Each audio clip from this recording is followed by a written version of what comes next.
વગર તપાસે છેડતી કેવી રીતે દાખલ થઈ? તમે જોઈ છેડતી? તમે જોઈ?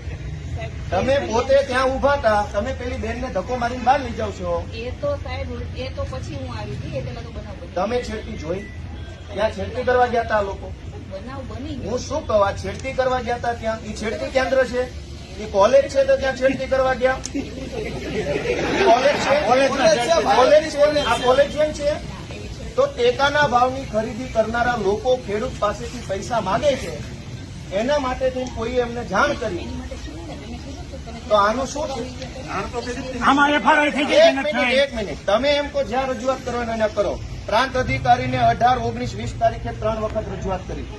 આરએસસી કલેક્ટરને 18 ને 22 તારીખે 2 વાર રજૂઆત કરી. કલેક્ટર સાહેબને 24 તારીખે મેં રજૂઆત કરી. 24 તારીખે સીઈઓને રજૂઆત કરી અને 24 તમને એફઆઈઆર આપી. હજુ તમે એમ કહો રજૂઆત કરો તો આ ગુંડા તમને રજૂઆત કરવા આવ્યા હતા? બેન, ભગવાનથી ડરો, ભગવાનથી ડરો. તો ધીમે એટલે પણ હું કઈ ખાઈ ગયો? તમે અમને ઉપર ખોટા આરોપ મૂકો. બેન, તમે છેડતીનો આરોપ કેવી રીતે લગાવ્યો ના પર?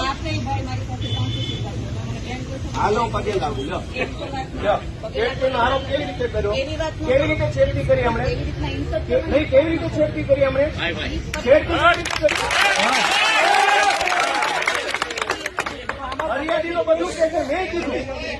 પગે લાગુ, પગે લાગુ. લો, છેડતી કેવી રીતે કરી દે?